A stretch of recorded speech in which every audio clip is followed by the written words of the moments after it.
Ce mardi 30 avril s'est ouverte la 21e Assemblée générale à Rome.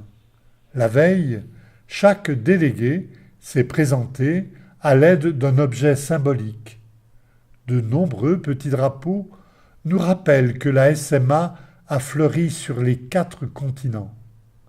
Grande joie pour tous de se retrouver après parfois de nombreuses années de séparation. Ils sont 46 participants, dont 2 laïcs, venus des 4 coins de la terre. Assemblée colorée, où jeunes et vieux sont heureux de participer à cet événement pour la Société des missions africaines. 50% des membres de cette assemblée participent pour la première fois à ce rassemblement. Les missions africaines ont l'habitude d'organiser une assemblée générale tous les 6 ans. Elle permet de faire le point sur les orientations prises et sur la fidélité à l'engagement de la congrégation à son charisme. C'est aussi le temps de l'élection d'une nouvelle équipe autour d'un nouveau supérieur général. Mardi, l'assemblée a débuté par une invocation à l'Esprit Saint. Les délégués sont entrés en procession en chantant le Veni Creator avec la même intensité et la même émotion qu'au jour de l'ordination sacerdotale. La salle et les personnes ont été bénies par les eaux mêlées apportées par chacun des participants. Ils avaient également avec eux un peu de terre ou de sable de leur lieu de mission. Ceux-ci ont servi de socle au cierge dont la flamme symbolise la bonne nouvelle annoncée aux nations.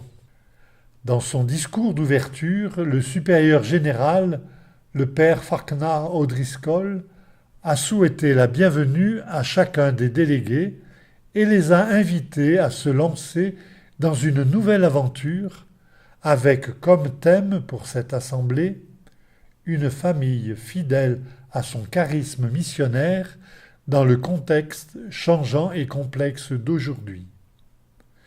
Plusieurs défis attendent cette assemblée, notamment celui de renforcer l'unité de notre charisme.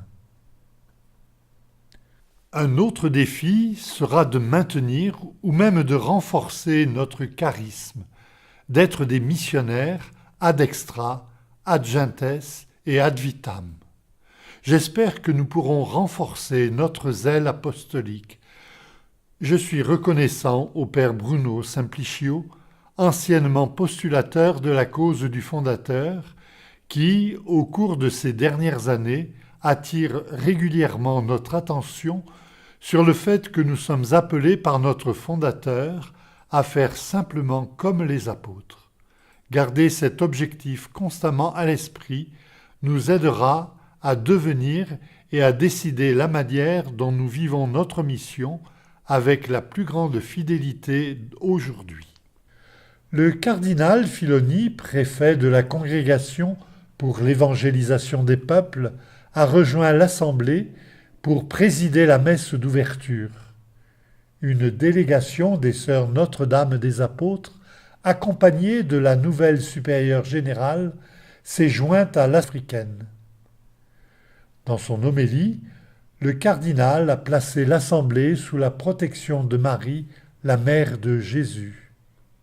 Je confie à votre Assemblée générale, à la Vierge Marie, Notre-Dame des Missions, que par son intercession, vous puissiez entamer une nouvelle élan missionnaire en prenant comme référence les visages miséricordieux du Christ pour aller vers les périphéries, pas seulement géographiques, mais également de l'existence, afin de témoigner de la volonté salvifique de Dieu en restant fidèle à votre charisme missionnaire dans les changements du contexte actuel qui est le thème de cette assemblée que vous avez commencé.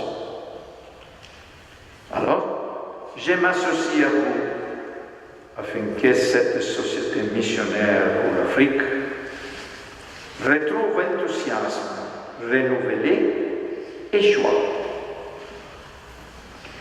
Et que Dieu vous bénisse. Et encore, merci à vous tous pour votre service rendu à l'Église missionnaire. Merci. La journée s'est poursuivie par des informations pratiques pour faciliter la vie des délégués et offrir à chacun les outils nécessaires pour un travail efficace en assemblée.